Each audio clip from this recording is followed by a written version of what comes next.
The laptop was kept on the pillow and she was facing it.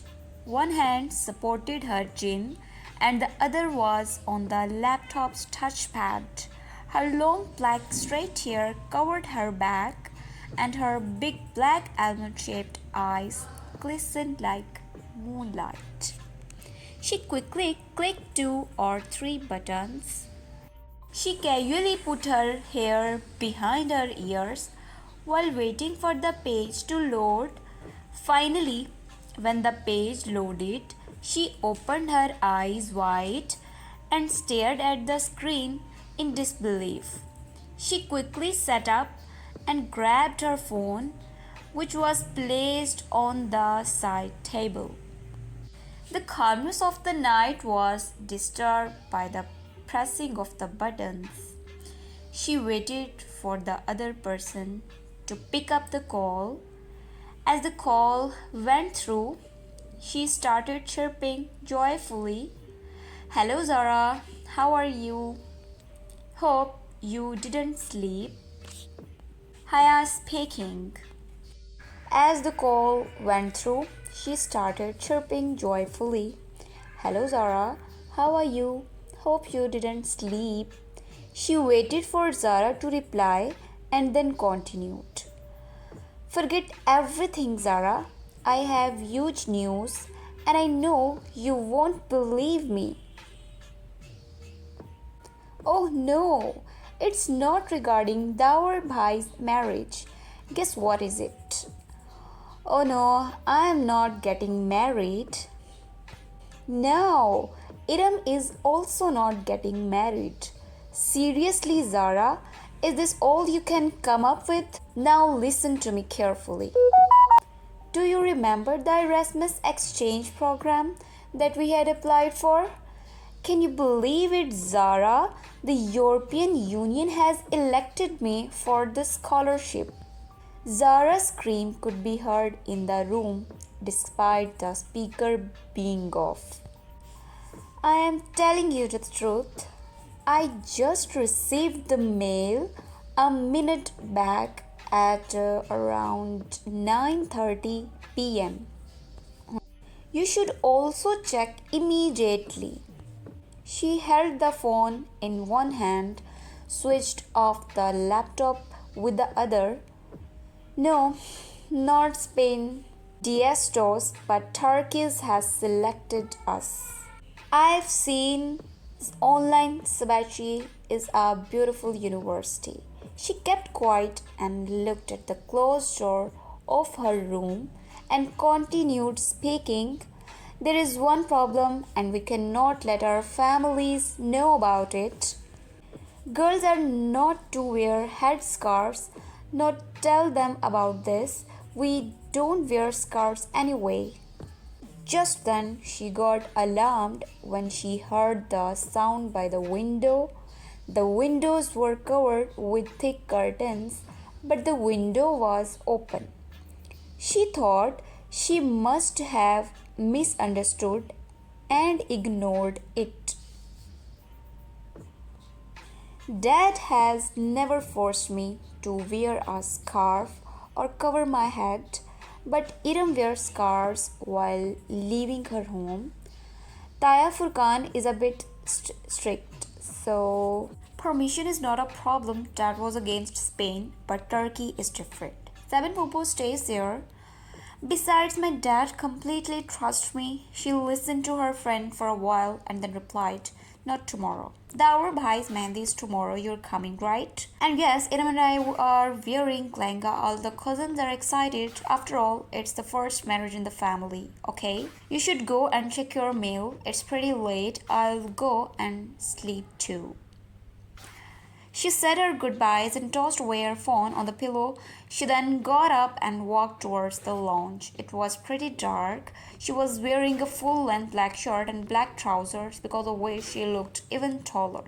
There was darkness in the kitchen as well. She stopped by the door and started searching for the switchboard. She took a water bottle from the fridge and poured it in a glass.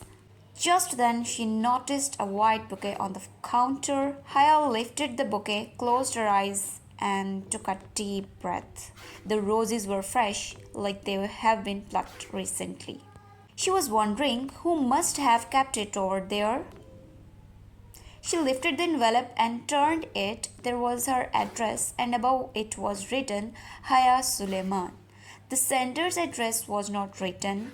Date of previous days was written. She was surprised to open the envelope to find a thick paper inside, and on it was written, Welcome to Sabaki. She was stunned. No one knew about this except her, and it looked like this person knew it a day before. It looked very authentic with the stamp. Confused, she forgot about a glass of water, held the paper in her hand, and went towards her room. It was a pleasant evening when she came walking towards her car in her pencil heels with a bag on her shoulder. The car belonged to Ruhel, Haya's brother, but since he stayed in the US for pursuing his further education, it now belonged to Haya. Haya was opening the car when she saw Zara coming. Zara and Haya were of the same age. Zara was stylish just like Haya. I did not receive any mail, she said disappointedly. Don't worry, you might receive it in a day or two. We both applied it together. Since I got selected, you will be selected too, Haya said encouragingly, but the list that the scholarship program coordinator puts out the office also does not have my name. Zara one and mine, Haya asked eagerly. Only your name from our department and Khadija Rana from environmental sciences. I think I didn't get selected, Haya sighed after she listened to Zara. She felt bad for her. Where are you going? Somewhere? Zara asked happily. Yes, I'm going to the market with Iram. It's our Bahai's Mehndi function and I lost the heels that I have to wear with my Nikkah. I think my maid stole them. Now I have to chase a new pair. Want to join us? She asked while leaning by her car door. She was wearing a long light blue shirt. She wore her dupatta by her neck, which was the same color, and her long hair was open, covering her back. She had smeared her eyes with kajal, which was a must for her. Yes, let's leave quickly then, Zara replied. We have to pick Iram, Haya reminded her. Between your Taya is so strict. Does he allow Iram to go with you for shopping? Iram was their junior and also belonged to the different department. Zara was not aware of her. He's strict only when it comes to covering the head, otherwise he's pretty good. She drove her car outside and stopped inside Iram's house. They were neighbors and their houses were separated by just a wall. Whenever she had to pick up Iram, she would knock her outside Iram's home and she would come out. She did the same today as expected, and while Iram came and sat in the car. Hello Haya, hello Zara, she chirped without any reservation, then closed the door. Such outings with Haya always made her happy. How are you, Iram? I hardly get to see you, Zara turned back and asked. Your department is for, maybe that's why. Oh yes, Haya was saying that you all got selected to visit Turkey, Iram inquired. Only Haya got selected, didn't you apply? Only if Abba, father, could allow, Iram sighed sadly. Parents shouldn't be so strict, Zara commented. Haya glanced at her and wanted her to stop petting Iram, but Zara didn't notice as she was facing Iram. I don't know what Abba is like. It is easy to wear a scarf in this hot weather, and he didn't even allow me to wear half sleeves for tomorrow's function. Even Haya is wearing half sleeves. They look so good. But Abba is just not like Suleiman Chacha, Zara lamented. Iram, what do you have to purchase today? I have to buy sandals, Haya asked, suppressing her anger. She hated this complaining attitude of Iram, so she tried diverting the topic. I have to buy bangles, but they won't even look good on full sleeves. It was sulking age, so she ignored her and switched on the CD player. Atif Aslam's song began playing in a loud volume, so Iram had to keep quiet. After reaching Jannat's supermarket, Iram separated from them and went to purchase bangles, while Zara and Haya headed towards metro shoes. The third one is golden color. Please show us that. After a long time, a high heel caught her attention. This one, ma'am. He kept the shoes in front of Haya. He was kneeling while Haya and Zara were sitting on the couch. Shall I? He asked, holding a heel in his hand and bringing it towards Haya's feet. My hands are not broken. I can wear it by myself, Haya retorted. Yes, sure, take it, he smiled, holding it in such a way that no matter how Haya would take it, it would touch her hand. Haya noticed that and said, trying, keep it. I will take it by myself. The salesperson even troubled them while playing, trying to touch her hand while paying the money, but Haya cleverly avoided. I felt like slapping that idiot. with all the sandals in the shop. Don't know when the mentality of our men will change. They stare as if they have never seen a female species, Zara lamented. So don't dress up so much when going out, baby. He stood on the last step stump. The lady was middle-aged, wrapped in a long shawl, and was slowly ascending upstairs, glaring at them. And people love preaching randomly. Haya snorted. She would have said many more things, but Zara pulled her away. At the very moment they saw Iram coming towards them. The dupatta was now by her neck. She didn't shop for anything, and it looked like she had just come out for an outing. After shopping and metal shoes, they head towards school for a freshman. They had a party to attend later at the African's house. Order a pineapple slush for me. I will get something from the bakery in the meantime. Saying that, Iram quickly went outside. Haya took a deep breath and opened her side of the window. The cold wind hit her face, but drinking slush in this cold weather had perks. They were in the parking lot and it was quite dark. Iram looks quite complicated, don't you think? Zara turned towards Haya and asked. And you were airing her complexities, Haya retorted. Taya Furqan is only strict with her scarf, and just because of this, she pied herself, and you were encouraging her to do so. I thought maybe she feels miserable. She is not miserable. Explain to her that she should pull herself out of this self-pity, I reminded Zara. The waiter had arrived by the window to take the order.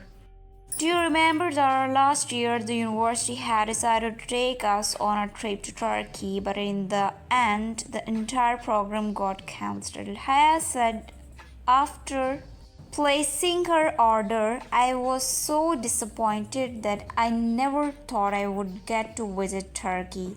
Her voice carried a tone of hope. Anandar was fifth-year student of LLB from Islamic University.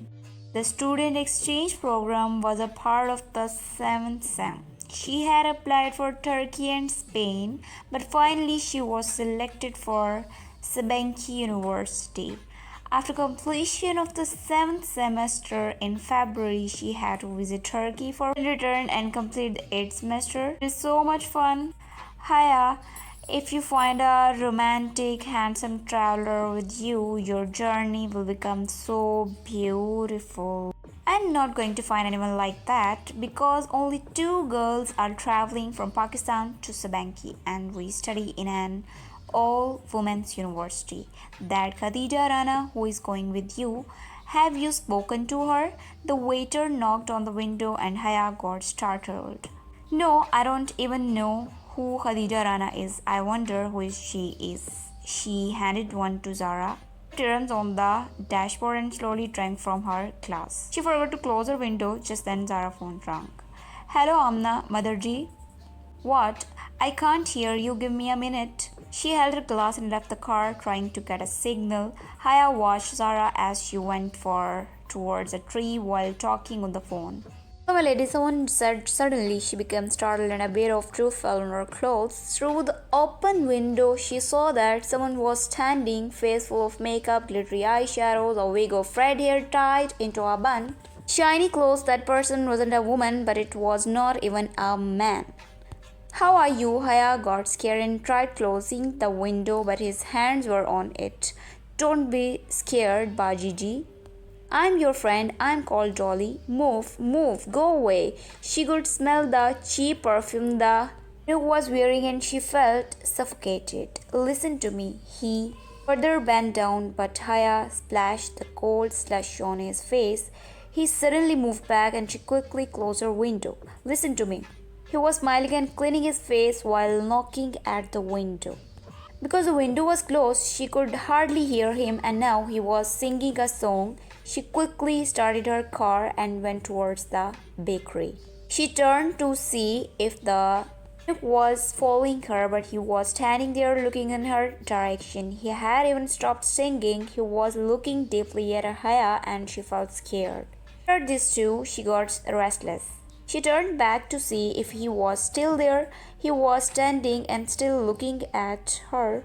After dropping Iram and Zara at their places, she went to her home. She was already dressed for the dinner party, but since she dropped the juice and it had left a spot on her dupatta, she had to wash it. She washed it, and while ironing, she suddenly remembered the eunuch's face. She felt weird. After she got ready, she opened the door in the lobby. Her feet touched something. It was a bouquet of white roses. She picked it up, and along with it was an envelope on which was written Haya Suleman. She opened the envelope and on it was written in Urdu, I hope you will enjoy tonight's dinner. There was nothing else written on it. Only on the envelope mentioned was yesterday's date. She was confused and tried guessing who was sending her these roses and letters. Taya Furkan was the strictest among the four brothers and a sister, and the strictness was related to covering the head, and they were not allowed to talk to boys. Iram and the rest of the cousins also never spoke to other boys. They were even studying in an all-women's college. Everyone knew that the other Chacha and Suleiman Sahab would perform their kids' marriage in a mixed gathering. Their family wasn't that big. They were just three brothers and one sister.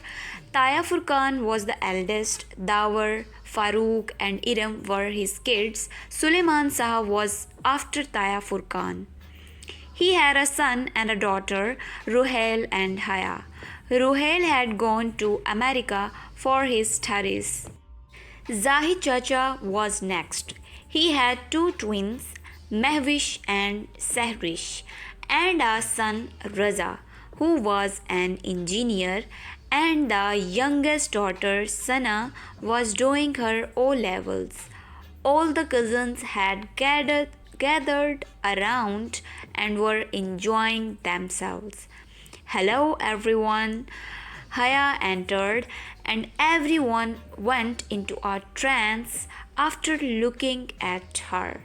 She looked exceptionally beautiful. Haya, how are you? Come on, let's defeat the boys. Come sit. Everyone welcomed her. First, let me go and help Saima Tai in the kitchen. She declined their invitation as she had seen Saima Tai entering the kitchen the moment she entered. According to her Tai, Haya was more understanding than her daughter Iram. She did not see Haya, or else she would have called her immediately. Abida Chachi, Zahid Chacha's wife, followed Tai into the kitchen as well. Amma, I am going to help Saima Tai in the kitchen, Haya informed her mom, and her mom acknowledged in return. She was about to enter the kitchen when she heard Saima Tai speaking as if I don't know who she is trying to impress, and she had only my boys to make crazy. Haya suddenly stopped. Who were they talking about? That is what I am saying, Bhabhi. Why does Raza always keep saying Haya, Haya? Haya heard her name and got stunned.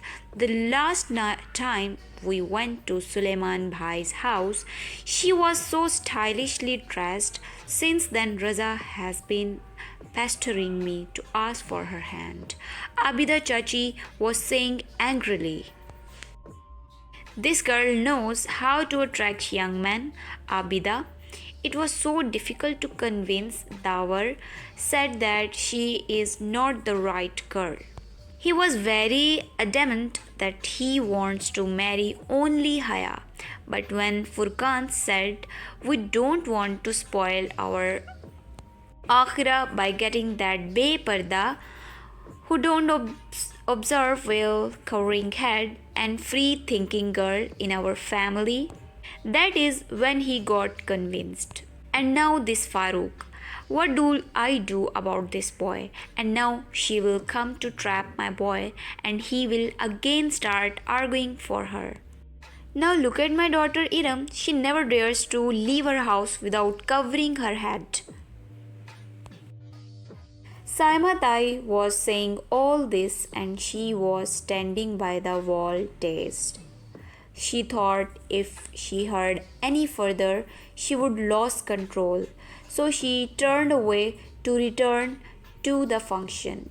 Farooq was laughing with his cousins when suddenly he saw Haya and stopped. He smiled warmly at her. Farooq was a decent guy.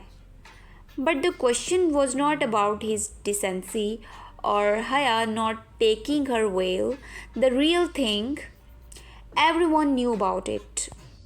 Then how could Farooq even think about something like this? She swept a glance over Farooq and went and sat beside her mom on the sofa. What happened, Fatima? Haya's mom asked. Nothing, Amma. Haya became normal very quickly. She was very shocked at what she had heard. Saima Tai always addressed her as Haya Meri Jaan, and Taya always considered her as his elder daughter. Saima Tai always addressed her as Haya Meri Jaan, and Taya always considered her as his elder daughter. And behind her back, this is what they thought about her. This she could never imagine. So, those roses and cards, did these guys send them? But no one knew about Sabanki University. No matter how much she thought about it, it looked very unlikely that any of these guys would send her since they were so busy with their jobs. She truly felt it wasn't either Farooq and Raza. Whoever it was, let him go to hell. First, she had to fix their brains. She got up and went towards Iram. Iram, she asked while standing, what? Have you sent the wedding invitation to Sabin Fufo? She secretly glanced towards Farooq and Raza. They were surprised at her question and looked displeased. Fupo's card was given to Suleiman Chacha and he must have sent it. Dad even called her personally, but will she come? She has to come. After all, she is closely related. If not to you all, at least we have a very close relation. She deliberately stressed the details and looked at Farooq and Raza. They looked like they were lost in some thoughts. Haya Mirijan, this Iram is of no use. You are understanding. You have to take care of the table. As soon as you see that a dish is emptying, you have to signal Zafar, cook. Sure, Tai, I will take care. She smiled sarcastically and began serving. They organized a buffet so everyone could take whatever they liked and eat while standing. Taya Jan, you haven't taken the salad. Haya come towards Taya and her dad, who were deep in conversation and were startled when they heard her. Thank you, beta. Taya smiled and started taking salad with his spoon. He was wearing a kurta, pajama, and had a shawl over his shoulders. His stern face had a mustache.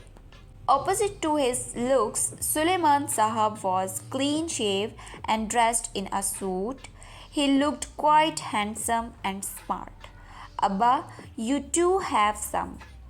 Have you sent the invite to Sabin? Maybe he was reminded of Popo when he saw Haya. Suleiman Sahab was taking the salad when Taya asked. Suddenly, his hands froze and he gave a displeased look. Abba, will Sabin Popo attend the wedding? Abba, will Sabin Popo attend the wedding? Haya could not stop herself from asking. Tomorrow is Mehndi. If she had to come, she would have arrived by now. In 30 years, if a woman has visited us only a few times, it's for the better that she does not come now. Taya and Haya are shocked. What happened, Suleiman? Thank you, beta. She understood that the signal, now you can leave. She was wondering why her father reacted that way. She took her plate, but she wasn't hungry anymore. She quietly stood behind the pillars where her Taya and dad stood and tried listening to their conversation. Umair Dagari has sent his son's proposal for Haya, Suleiman Saab said, referring to his friend and a shareholder of his company. When Haya heard this, she started trembling and her heart sank. What are you saying? Taya was surprised. Bhai, why are you surprised? Waleed is a good boy. He will be attending Mehndi tomorrow. You can meet and see for yourself.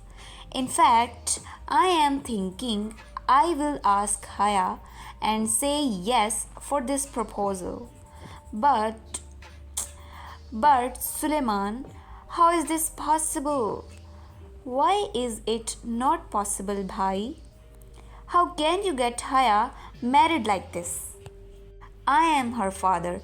I can. Fatima has agreed, and I am sure Haya will also not object. And Jihan? What about Jihan? Your sister's son Jihan? Sabine's son Jihan? The one whom you had married Haya to? How can you forget? In answer to that, Suleiman Sahab sighed regretfully. That was 21 years ago, and now Haya is 22 years old. It was my stupidity that I had trusted Sabine and gave my daughter in Nikkah to his son. Has Sabine ever mentioned this Nikkah or discussed it? At the most, she calls every 6 months and talks for 3 minutes. You think she is interested in this Nikkah?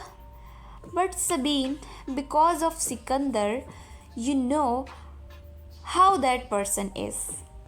How should I believe that because of her stubborn and senseless husband, she has forgotten this Nikkah? So much time has passed since then, but she has never mentioned anything about Nikkah. How can I hope anything from her? But Jihan is a good boy. Haven't you met him when you went to Istanbul last year? Yes, Jihan Sikandar. Good boy, my foot. He is very different. He was born and brought up in Turkey. He has never even visited Pakistan. He does not speak Urdu or Punjabi. Has he ever asked about any of us? Has he ever called? I would have forgotten everything. But when I went to Istanbul last year, I stayed there for 18 days. I visited Sabine every day. Sikandar never met me, and Jihan met me on the last day, and that too for only 15 minutes. And that too when his mom told him my name. He recollected after a long time that I am a relative of his. And you know what he asked me? Is there a bomb blast every day in Pakistan? And is there any interest facility present? And then he got a call and he went. I wouldn't want to go to court to appeal for divorce if I hadn't seen him with a Turkish girl who came to drop him off at his home. The way they were free with the other. He is the son of Sikandar Shah and is exactly like him. I thought that, like his father, he is just the opposite of Ahmad Shah, his grandfather, and maybe he too would be the opposite of his father. But no, he is a snob, just like his dad. Who is Haya and what relation does she have to them? Neither Jihan remembers nor Sabine. Sabine does not even mention this. Now, should I forcefully send my daughter to their home? Anyway, I will introduce Waleed to you tomorrow. Now, whatever proposal will look good, I will get Haya married there. And now Haya did not have any strength to listen my further. With a pale face and slow steps, she moved away from them. She had never seen Jihan Sikandar. She had just heard about their relation. She was just a year old when Sabine Pupo came to Pakistan, and under emotional circumstances, she had asked for Haya's hand for her 8-year-old son. Her brother agreed, and the kids entered the contract of marriage Nikkah. Jihan was present with his mother at that time, and then they left for Turkey. 21 years passed by and they continued staying in Turkey. He never returned to Pakistan, and after that visit, even Sabine Pupo never visited Pakistan, nor did she ever send a picture or write a letter. If anyone ever visited Turkey, they used to visit her, or else it was as good as not being in contact. She never used the interest. Even if Jihan was on social media, no one had his email, Facebook, or Twitter ID. Iram and the rest got tired after constantly searching him on Facebook, but they could never find Jihan Sikandar from Turkey. At the beginning, Pupo used to frequently call them, but then gradually everyone got busy with their lives. Once in 3 months, Pupo used to call, and once in 3 months, they used to make a call to Turkey. Just the normal conversation, exchange of greetings, and talk on the condition of weather, exchange of political views, and then Allah Hafiz. Despite all of these things, she had mentally and emotionally linked herself with Jihan. The picture at the time of Nikkah was still with her, an 8-year-old, fair and good looking boy, whom she had never met in person, and maybe the entire happiness of visiting Turkey was because of him. And now Abba was spoiling her plans. At that time, she was very angry with Pupo and Jihan, because of whom this relation had become a big question in itself. Anyway, after Dawar Bhai's wedding and at the end of the semester, she will visit Turkey and will search for them. Haya, Haya, where are you? She was standing in front of an ornamental mirror in the lobby and was trying to fix her tikka when her mom was calling her. There was shouts everywhere. The mehndi function had started outside. Everyone was busy moving towards the function, and she was still standing there. What happened, Amma? She was struggling with the tikka which refused to sit on her forehead. A golden tikka of the shape of a coin, below which dangled a red ruby. Her hands, which were full of bangles, constantly made a sound when she was sitting the tikka. Come soon, your dad is calling you. We have to introduce you to someone. Sensing the happiness in her mom's voice, she got startled and stared at her mom. Wearing a silk sari and diamonds, she looked poised and happy. She left her tikka.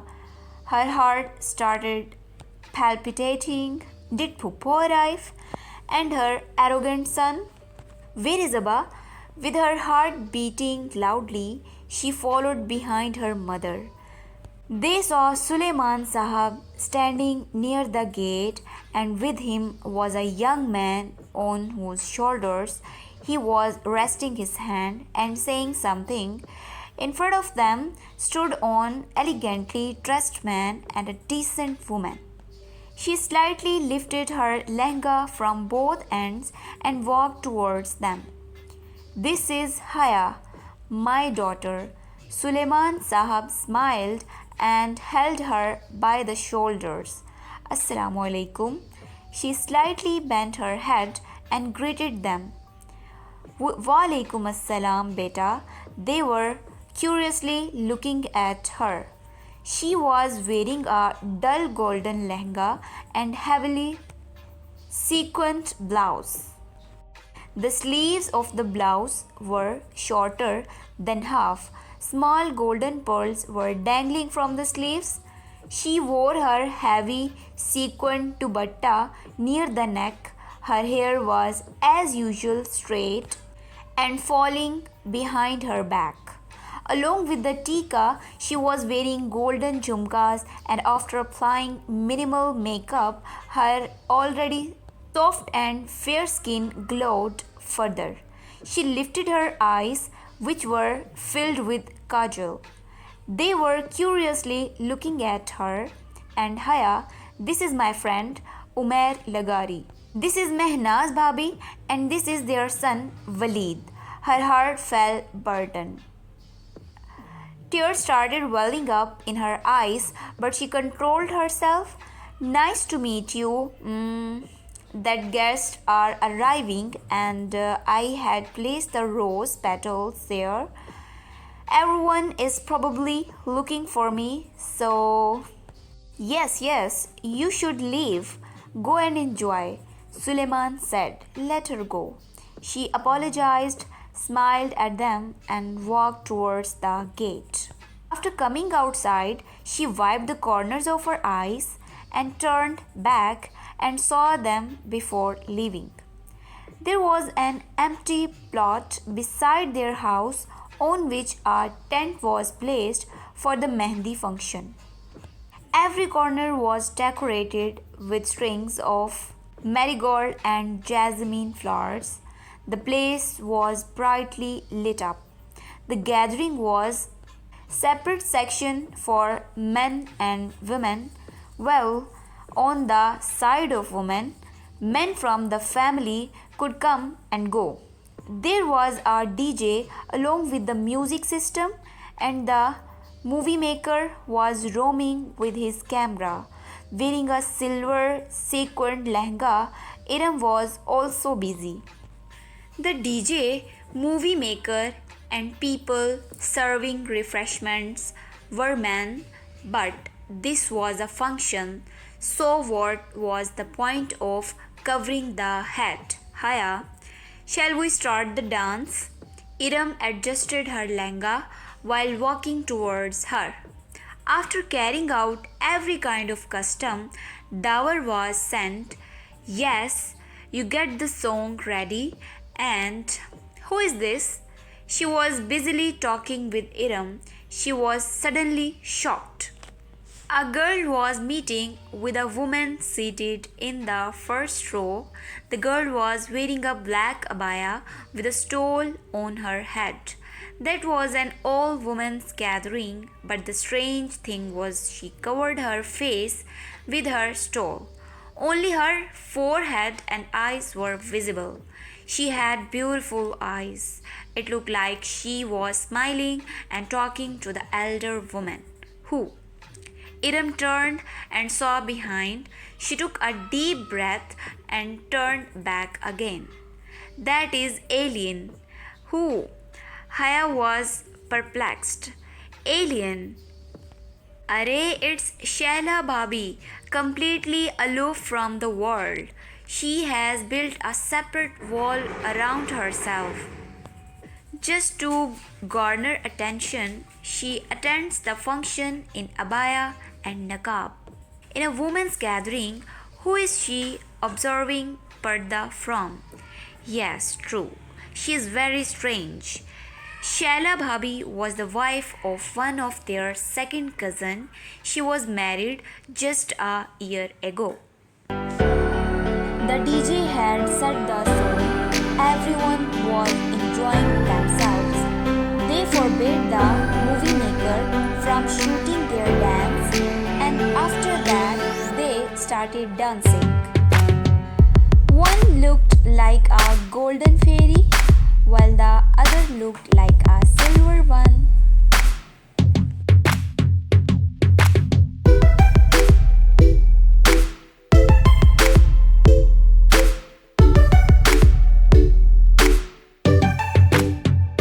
When their legs started aching and everyone clapped enthusiastically, they joyously came down from the stage towards the seats. Assalamu alaikum, Shehla Bhabhi. That girl was also present on the table. Mehwish, Sehrish, and Sana were also present with their mother. Iram immediately greeted and Haya followed pursuit. Walaikum assalam, how are you both? She warmly asked them. Her two fingers were still holding onto her niqab. Fine, Shehla Bhabhi, remove the niqab. Who is present here? Shehla Bhabhi smiled and nodded her head but did not remove her niqab. MashaAllah, you both look very pretty. She was talking and suddenly turned sideways. Haya surprisingly looked at her. Maybe that action was because of the movie maker. What a strange woman!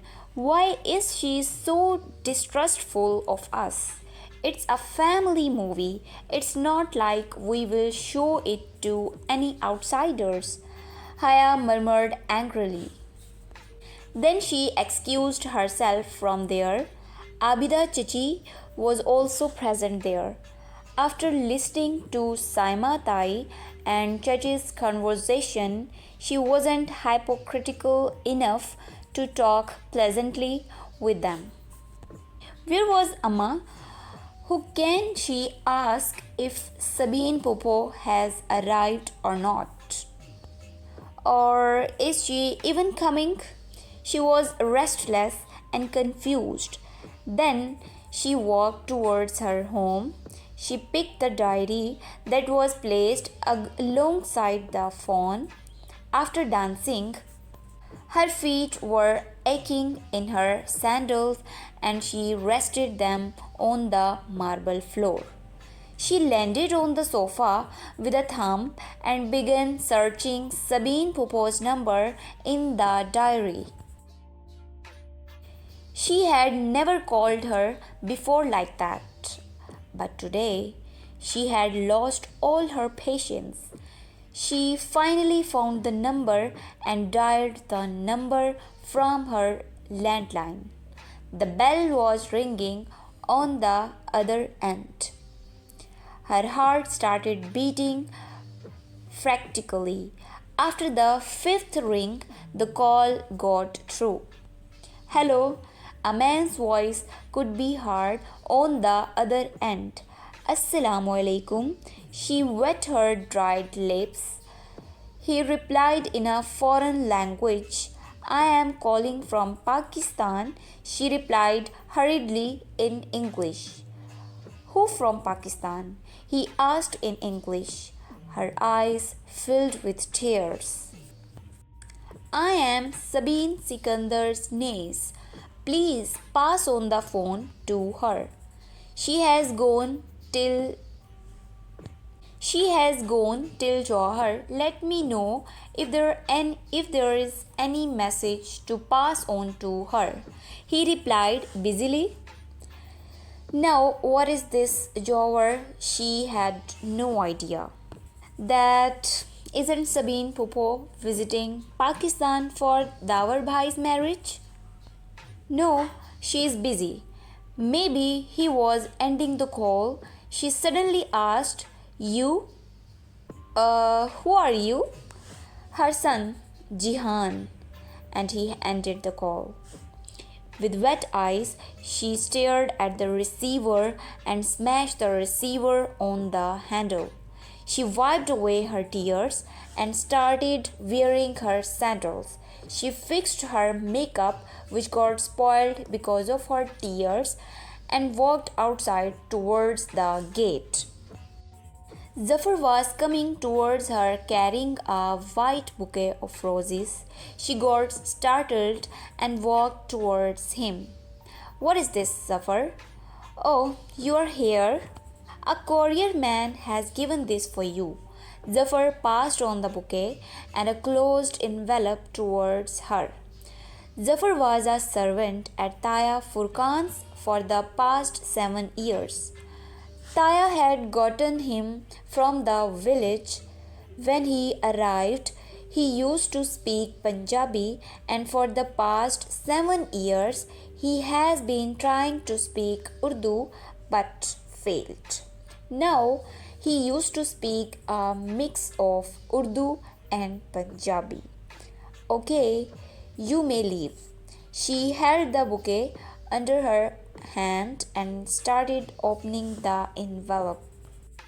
It was a plain white paper and a sentence was written in Urdu exactly in the center. For the girl who sometimes cries in fear of making of an unwilling bond and sometimes cries in fear of breaking of an unwilling bond. She went numb. When she read this and started looking here and there. The Mehndi function was going on and all the guest servants were roaming here and there. Amidst this, was there someone who was noticing her? She turned the envelope. The date mentioned was yesterday's. Just then, 10 minutes ago, she spoke to Jihan and cried.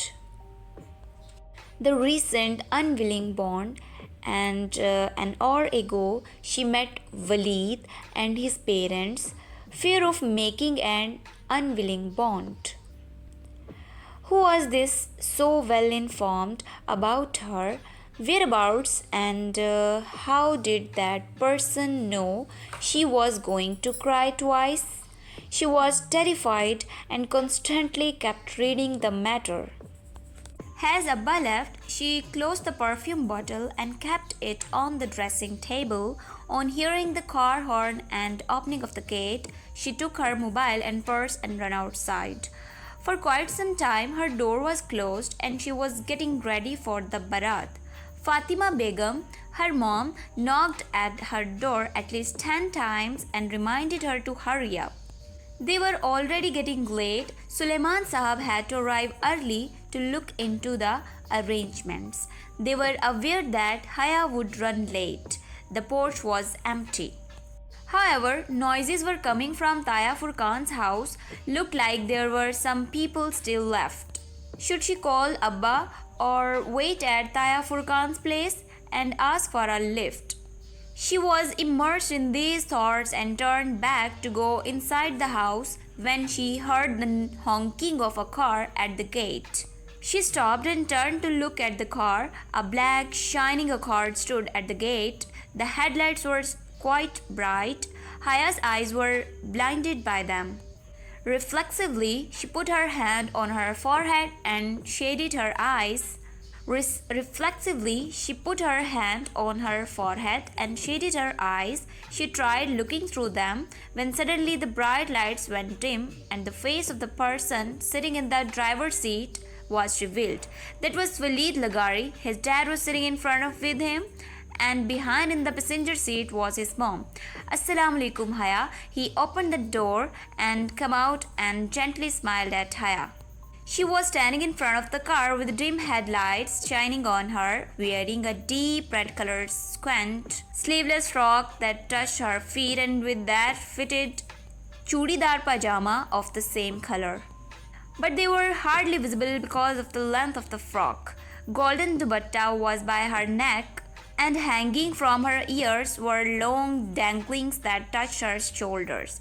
Her eyes smeared with kajal and straight hair falling behind her back.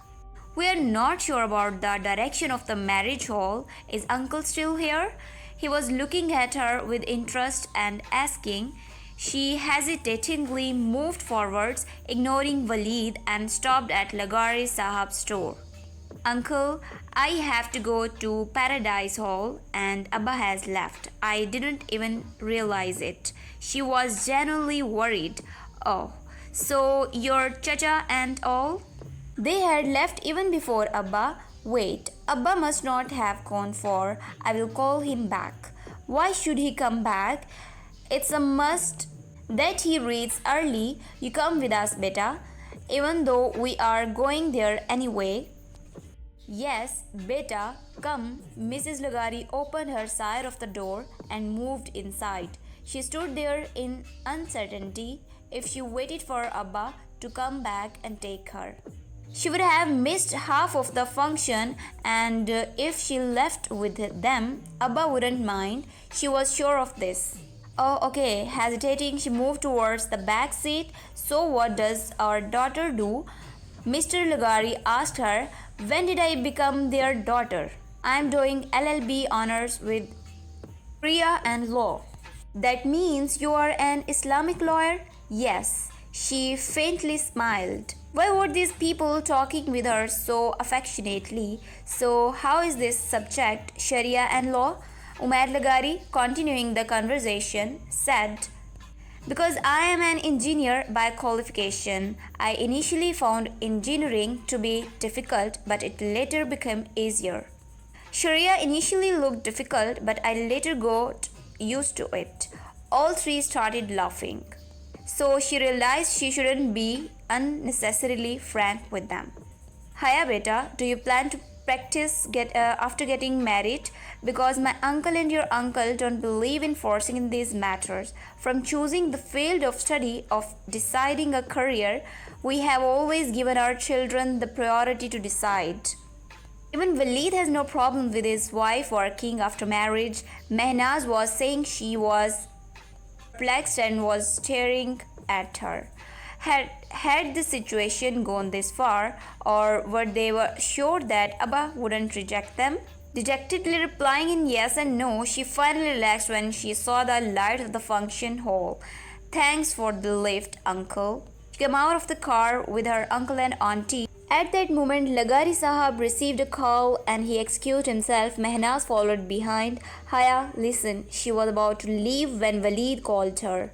He was still holding the steering wheel and sitting in the car. I have to talk to you. He had rolled down his side of the window and was talking to her, but this is not possible. But I want to talk about this proposal. If you can give me 2 minutes of your time.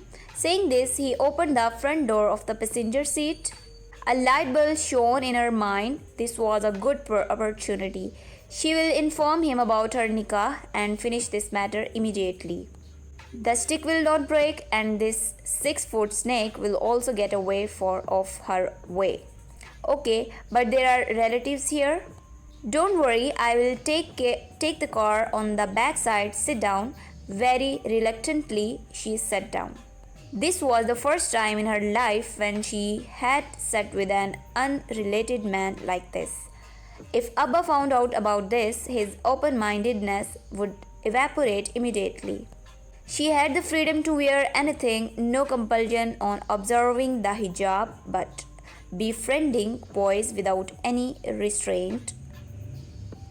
Abba had never permitted such a thing. When she said, Waleed immediately sped his car away.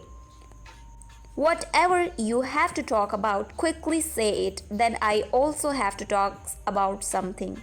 She had her head down and was clutching her fingers. She was feeling very uneasy. You talk first. Waleed had parked his car in a dark alley behind the marriage hall. Okay, I have to say something. She continued to speak with her head down. I don't know if Abba has informed you about it, but I think it is important for you to know. I was married to my Pupo's son in childhood. They live in Turkey. Because of some grudges between the family, my Abba is agitated and now he wants me to get a divorce, but I don't want that. She didn't lift her head. She assumed that Waleed was silent because he was too shocked. I am faithful to my husband, Mr. Waleed. I have thought only about him and mentally I feel bound only to him. I cannot think of getting married to anyone else. He was silent. Haya kept looking at her fingers and kept talking. Please refuse this proposal. I am someone else's wife. There cannot be another Nikkah. Please, I am requesting you. She raised her head. He was silently, deeply staring at her. This wasn't the face of the man who had driven the car earlier. He looked like a different person. Then what have you thought? She stammered. There was something in Waleed's eyes that told her that she had made a grave mistake. Alarm of danger started ringing loudly in her. About what? His voice was deep, which made her move towards the door. She subconsciously grabbed the handle of the door about refusing this proposal. There is an entire life to talk about these things, Haya. Now let's take advantage of the moments that are present now. He suddenly bent towards her. Haya screamed. Waleed tried reaching out for her neck with both his hands, but she forcefully pulled the handle and pushed open the door. The door swung open. She pushed away Waleed with her other hand and tried running outside. Her dupatta came into Waleed's hand. She ran outside, but Waleed pulled away her dupatta. That dupatta made a friction with her neck and was in Waleed's hands now. She kept running without looking behind. She heard Waleed opening his door and cursing at her in some English slang. She increased the speed of her running. The alleys were quiet. Who knows where he got her? It was Sunday and the shutters of the shops were closed. Without looking in any direction, she turned into an alley. He was running behind her. She kept running in the alley, but what was this? It was a dead end. She suddenly turned. The sound of running was coming nearer. She turned towards the wall and started searching. Maybe there was a magical door. Maybe the stories of Harry Potter were true. But why are you running? He asked cheerfully. She got scared and turned. Waleed was walking towards her. He had a smile of victory on his face. She tidily stuck to the wall. Her dupatta was not with her and her hands were completely exposed, and now that bruise on her neck. She frantically covered herself with her arms. Please let me go. She pleaded with a heavy voice. This was her first mistake, and for the first time she received such a huge punishment. How can I let you go? It's not like I can have you later. He was now a few feet away from her. The street lamp was shining behind him. Please, I am not that kind of a girl. Then what type are you? You took a lift, but you are against marrying me? Is that the reason you were behaving rudely with me? Back in the car, he stood directly in front of her. Please, she was slowly shaking. She didn't have any more strength to fight Waleed. Shh. He smiled and moved forward. Haya shut her eyes tightly. Her head started spinning. According to a proverb in Urdu, Sambi mar jaye aur lati bhi na toote is used to get rid of a problem without causing much tension. Just listen. Just then, she heard the sound of someone striking and then Waleed's scream. She slowly opened her eyes. Waleed was falling and someone was standing behind him, wearing a shocking orange shirt, shalwar, a face full of makeup.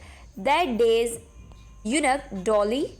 He had a frying pan in his hand with which he probably hit Waleed. She kept looking at him in shock. Dolly kicked the unconscious Waleed and his body tilted aside. He walked and stood just in front of Haya.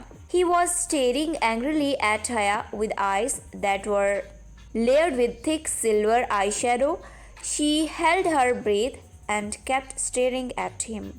Just then, he grabbed Haya's neck such that her hair from behind came whipping his grasp.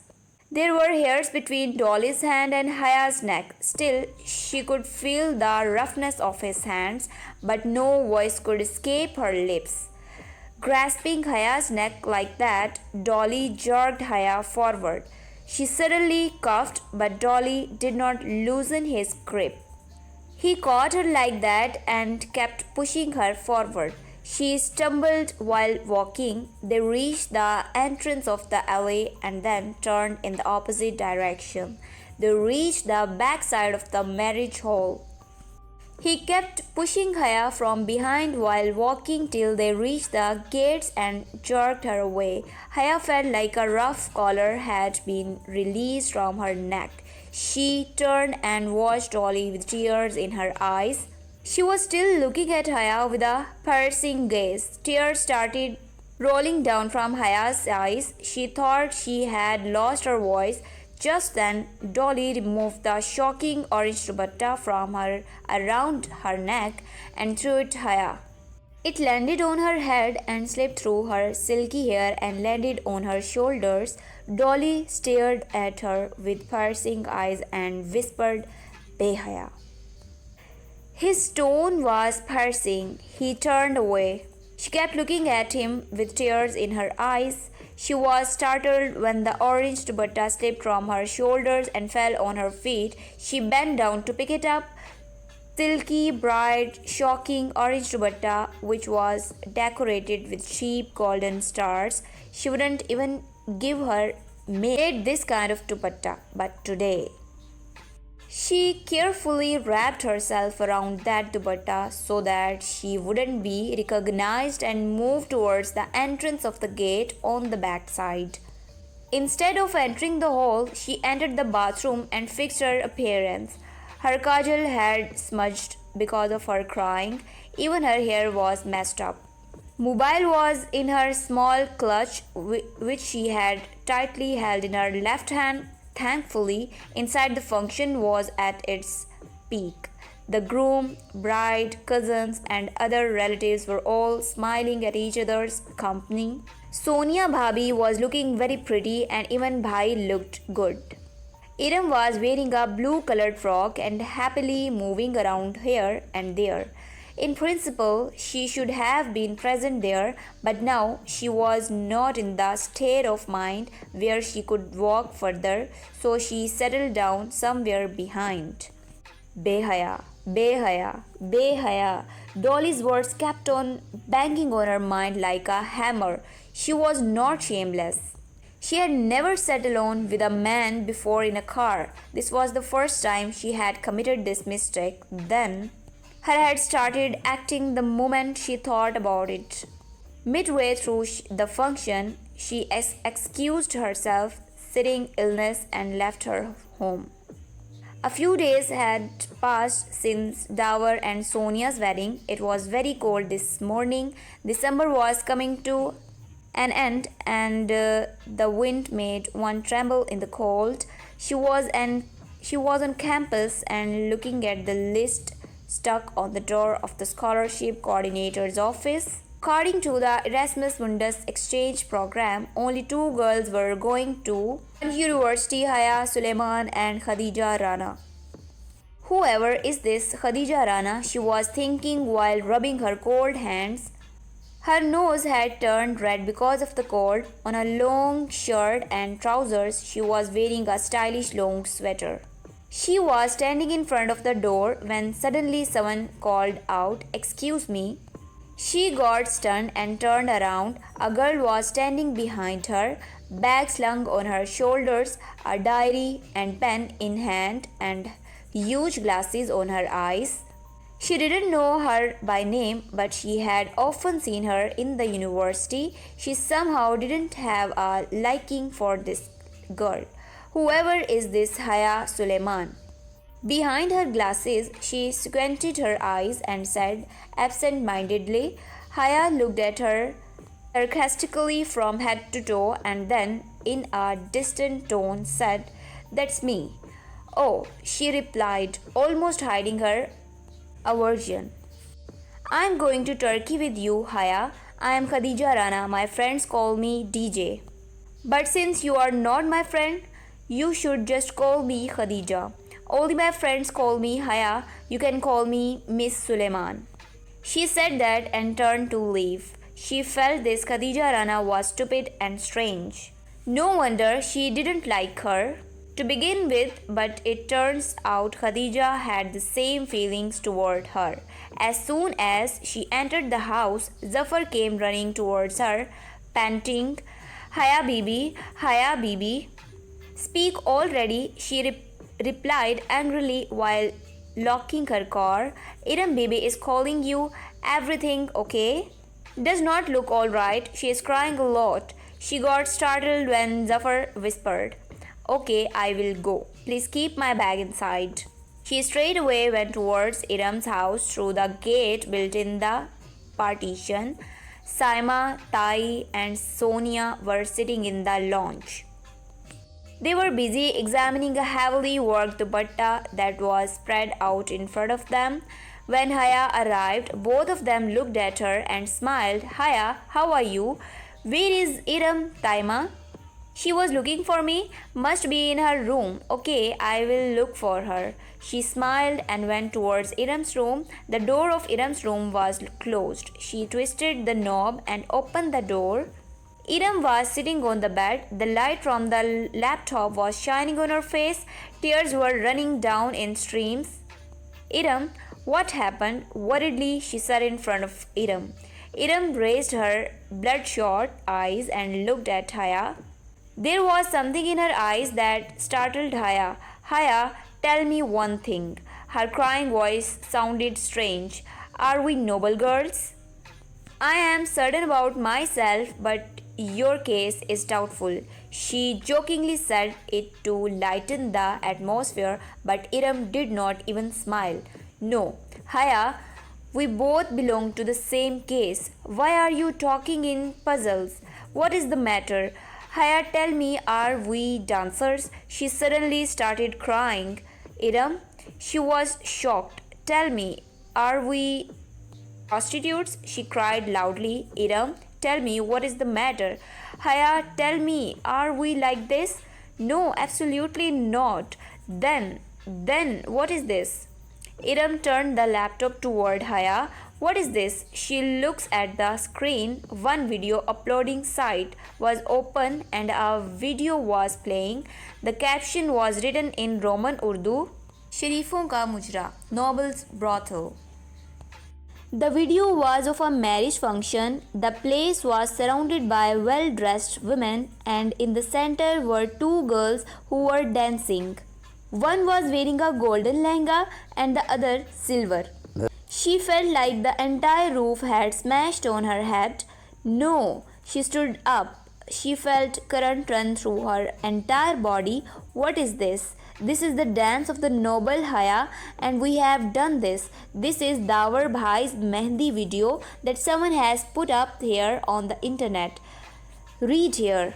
The one who has uploaded has given his email address, to which you can email and buy the entire dance video. And look at this, for the last 3 days, hundreds of people have watched it. Haya, we are destroyed. Iram was crying uncontrollably and she was blankly staring at the screen. This was some kind of nightmare. Yes, right. Her eyes started turning red. No, this is not me. She was moving back step by step. Her lips were quivering. Iram was uncontrollably crying.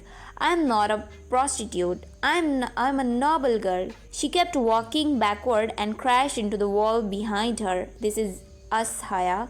We are destroyed. Her head started spinning. How did things end up like this? The video had hundreds of views. Has her video spread in the entire city? And if it reached her family, Abba will shoot me, Iram, and I will be buried alive. But who made this video? We had even stopped the movie maker from shooting our video. Someone must have hidden and made it. It was a private affair, and Abba had permitted dancing in the ladies. If he comes to know that hundreds of unknown men have enjoyed this video, what will happen? Do something, Iram. She lost her patience and dashed towards Iram. I have reported on the website. Even if they take action and remove the video, it is available everywhere on CD. Things like this spread within minutes. How do we remove it from everywhere? Oh God, what has happened?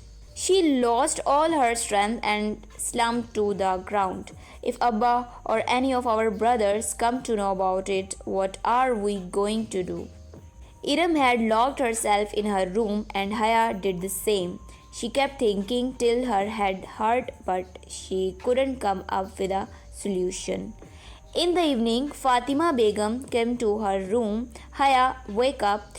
How much will you sleep? Ruhail has called from America. She, who was sleeping sideways, jumping up in shock, Ruhail called. What is he saying? Danger alarm started ringing in her head. He's saying he wants to talk to you. She said that and went away, and she say there shell shocked. In a silent river, a heavy stone was thrown. Ruhail stayed in America, and over there, people often spend most of their time online. Then, in that case, it was possible that he must have seen the video.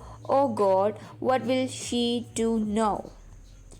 She wore her slippers and lifelessly walked towards the launch. The receiver was kept beside the cradle. With trembling hands, she picked the receiver and put it to her ear. Hello? Hello, Haya. How are you? Ruhail asked with a warmth in his voice. Haya couldn't make out anything from it. Fine. Are you okay? Absolutely fit. I wanted to congratulate you. Her heart beat loudly. Was he saying his sarcastically? About what? About joining a visit to Turkey through the exchange program. What else? Oh, okay. She finally let loose her breath and fell on the sofa. Yes, I'm going. Thank you so much. For the past 3 days, she had forgotten about it. When are you leaving? He was asking happily. Till January end or February starting. So over there. So you plan to meet Sabine Pupo's family? Don't know. Haven't thought about it at that time. She had bigger problems to think about. What happened? You look upset. He sounded worried. Oh, nothing. She talked about random things in an attempt to sound normal and was successful in doing so. After the phone ended, she went to Iram's place. Iram was lying down with a pillow on her face. There's no use in hiding your face like this. So, what do you do? First of all, let's block the site on the computer of both the houses. After that, let's think of a permanent solution. Fine, let's do that. Finding a ray of hope, Iram stood up. Not wasting any time, they blocked the site from all the computers. Just then, Saiba Tai came to inform that Furkan Taya's family friends were coming to seek an alliance for Iram in the evening. Haya immediately became excited. Our groom has also come along with them. Haya peeked in the drawing room and came inside when she saw Iram sitting sadly. Why are you sitting like this? Iram slowly raised her head. Her head was properly covered with a dupatta and she was ready. Yes, her eyes looked empty. That voice, that video. Forget it. Come, everyone is calling. The boy's mother Majida has called her son so that he can see you. Come, forget it. She held her hand to make her stand, and Abba, Iram's eyes looked worried. They have taken permission and he is sitting outside with the men. She held Iram's hand and brought her towards the drawing room. They stood for a while behind the net curtains. Inside, Saima's Tai, Fatima Begum and Sonia were sitting on the sofa. In front of the table were a lot of snacks present and Sonia politely insisted that the guests have more of it. Bas bhai. We want a girl just like us, modest. Ba Parda observes Whale and observes Som and Salah. That woman was smiling and speaking, Arey, Mrs. Kareem, our Iram has never left the house without covering her head. Assalamu alaikum. She came inside with Iram. On her salam, everyone raised their heads. Looking down while sitting on the sofa, Iram was wearing a pink colored full sleeve shirt, shalwar, and the same colored dupatta was properly covering her head. Haya was also with her. Her silky hair fell till her waist, wearing a-line grey shirt and trousers and her dupatta by her shoulders. She sat with legs crossed, and this made her tight trousers move up a bit and show her ankles. When Madam Kareem saw Iram, her eyes filled with liking for the girl. She looked at her son in an agreeing manner, but her son wasn't looking at Iram but at Haya. He was watching her with intent. And beta, what do you do? She didn't find her son paying attention, so she asked Iram to salvage the situation.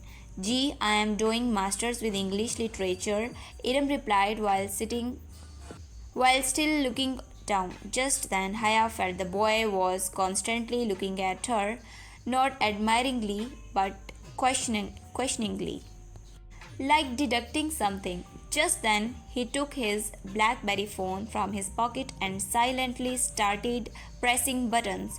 The women were talking among themselves, but Haya was feeling restless and watched him from the corner of her eyes. At that moment, my name is Shella sound echoed, but he immediately closed it, but she had listened along with Shella. The choice of function was also clearly audible, and maybe Iram also heard something. That's why she suddenly looked up but then gradually bent her head. Haya felt like her soul was leaving her body. Was the world so small? Now the boy was watching something on his phone, sometimes looking at the screen and sometimes at Haya and Iram. It was visible he was trying to conclude something. Then he suddenly stood up and quickly left the room. Everyone suddenly got embarrassed. Haya bent her head down and felt like her heart was drowning. She was sitting very restlessly, holding a remote control in her hand. She curled her legs on the sofa and was irritated, changing channels. She felt confused, worried, and helpless. On the screen of a smart TV, an ad was running with loud music. She was watching the screen absent-mindedly, where along with the ad, the statement use of unregistered SIM is a crime by law. PTA was written. She didn't even realize that she had pressed the pause button and the ad had paused there. She was so lost that she didn't even realize this. Just then, she saw Fatima Begum at the door. She was entering the room tiredly. Haya threw the remote and stood up quickly. What was it? Why did Saima Tai call? She restlessly came closer to her mom. The people who came to that day for Iram's proposal, she said exhaustedly and sat on the sofa. Yes, what about them? With a fiercely beating heart, she sat near her mom. They refused. Indeed, they were settled on this proposal. Haya's heart sank deep. Why? Why did they refuse? She started feeling breathless. They didn't give any reason. They have suddenly refused. Saima Bhabhi was very upset. But they must have said something. Only this that by making a free thinking and unveiled girl their daughter in law, they don't want to spoil their akhira. She was stunned. The statement she heard a few days ago from Tai echoed in her ears when Furqan strictly said, "We don't want to spoil our akhira by getting that unveiled and free thinking girl in our family." That is when he agreed. Was this called karma? People who raise their fingers on other people's daughters so they meet with the same fate. Is revenge taken immediately? But she wasn't happy. If anyone came to know of that incident, she would be the one who would get tainted. For Iram, her mom would say Haya has spoiled her and she would escape, and the incident could be leaked even now. That video was still present on the internet. Anyway, Iram has no shortage of proposals. Fatima Begum stood and walked towards the kitchen when she fell on the sofa. On the TV screen, that advertisement was still paused. She was just looking at it blankly. Use of unregistered SIM is a crime by law. PTA. Now, maybe Iram will never get any proposals, and even if anyone comes, the same thing will happen, and not everyone is like them to cover the matter. If someone discloses the incident in front of the family, oh God, where will we go? She was absent mindedly looking at the screen when she suddenly jolted from her thoughts. Use of unregistered SIM is a crime by law. PTA. A lightning struck her brain. Oh God, why didn't she think of this before? She sprang up and rushed towards the door. Iram, Iram, Haya shouted with excitement and opened the door. Iram was sitting on the bed holding a mobile. When the door opened, she abruptly kept her phone on the side. What happened? Saying that, she turned the mobile down so the screen could be hidden. Listen, that. Just then, Haya thought of the proposal. Oh, I'm sorry that refused the proposal. That was obvious after watching the video. Anyway, leave it. It was for the best. She looked calm. Haya was a bit surprised, but that was not the time to express it. She quickly came and sat with her. Iram, listen, have you ever read in the ads of mobile connections that use of is an unregistered SIM is a criminal offense? Yes, so then do you know why it is important to register the SIM? So that no one misuses the SIM. Whether it is an act of terrorism or making wrong calls, it all comes under cybercrime.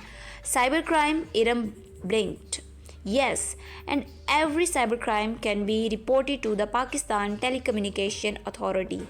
What are you talking about, Haya? I cannot understand anything. Iram, uploading our video on the internet is also a serious crime, a cybercrime. We can report about it. Are you crazy? She slammed immediately.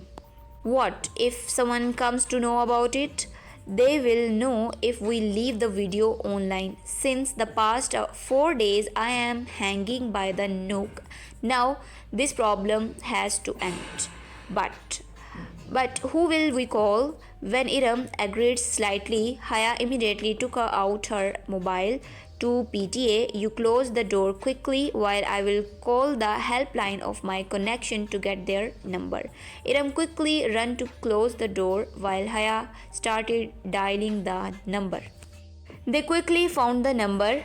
They called, but the operator very cautiously warned them that this kind of crime should be reported to an intelligence agency of the cybercrime branch. Haya had taken the email ID of the cybercrime unit of the nation's highest civilian agency, but now she was confused. These intelligence agency people are very dangerous, Iram, but we have to do this. And very true, they had to do this. Iram opened her laptop, and after a lot of discussion, they finally wrote a complaint and sent it to the address that the PTA had given them. Very tiredly she came out of the passport office. She had travelled so long from Islamabad to Pindi in the heavy rush to pick her passport from the office. But when she reached, she got to know that she would receive the passport only on the 14th of January, and it was a week away. There was some technical problem in the Islamabad office because of which they were not issuing passports. Because of this, she had to apply in Pindi. It was the same rush even while returning. After some shopping, when she came on Murray Road, it was almost Maghrib.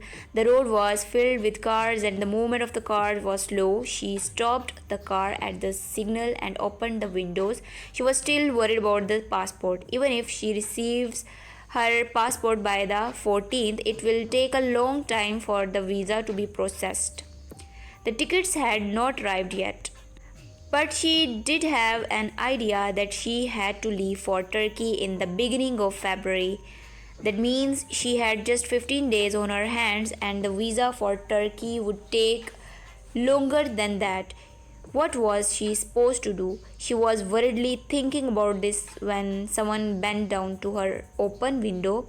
Beautiful, what are you thinking? She got very startled and looked up. It was him, Dolly, in glittery clothes with wig hair tied up and heavy makeup. Disgust spread across her face. She forgot that she was indebted to Dolly. Move away from here, she said angrily. He was resting his hands on the window such that she could not close her window. Oh, Baji, I had just come to exchange greetings and you are scolding me. The stern expression from that day was not present on his face. Instead, his makeup filled face looked simple and innocent.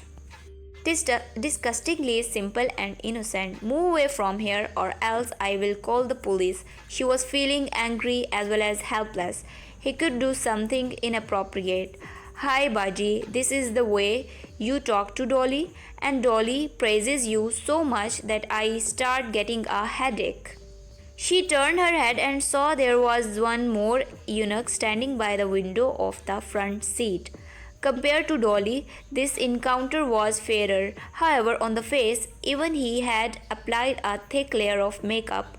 Wearing a shocking orange dress, it looked like he forgot to put something on his hands. He was bent and kept both his hands on the window.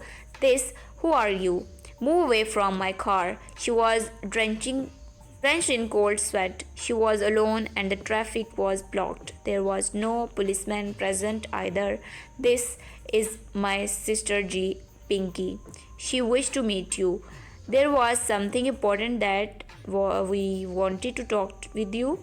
Get lost. She moved forward, trying to close the window. Just then, Pinky moved her hand forward. Haya noticed that there was a pink colored 1-inch scar, like it was burned, or was it a birthmark? Move. I said get lost. Angry and scared, she quickly tried closing the window, but Pinky kept her hand on it and it wasn't closing. Baji, don't do like this with Pinky. Her hand will get injured, Ji. Saying that, Dolly kept his hands on Haya's shoulders, trying to stop her. Haya swiftly turned and pushed Dolly with all her force. Dolly wasn't ready for this attack, so he stumbled and moved back. Haya got a few seconds to pull up the window on her side. Now you move away from here or I will gather people around. Saying that, she started pulling up the window, but Pinky refused to budge. Bajiji, I came here to tell you about Dolly's feelings for you and you are behaving like this. This Dolly, she likes you a lot but cannot express. On the other hand, Dolly started banging the door. Shut up and get lost, she screamed and with all her strength started pulling up the window. Bajiji, just listen to me. Dolly joined Pinky on the other side. Just then, the signals opened, cars started moving forward. Haya's car was the only one at halt. Cars started honking on the highway. Far away, a policeman was quietly standing and looking at the commotion but didn't come forward to help.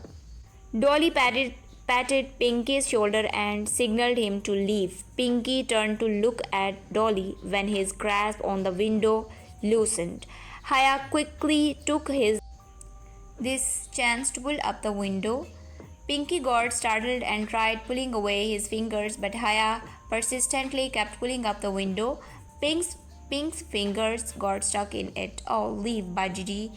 Pinky painfully shrugged and tried removing his fingers, but they were stuck badly.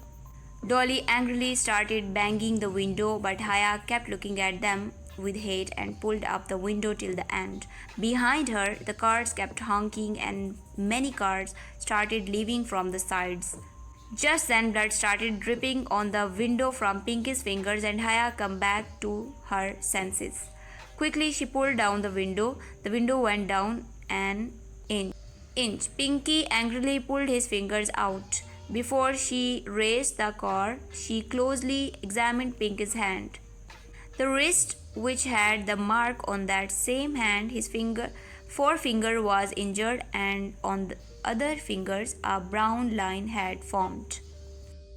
His hands were injured, but she didn't care. She swiftly sped away her car. Then she saw in her back view mirror that two eunuchs were constantly turning and glaring at her angrily. Dolly was holding Pinky's injured hand and looking at Haya's car. He was saying something. She ignored them and increased the accelerator. As of now, she hoped that Dolly will not trouble her anymore. Very soon she was going to be proven wrong.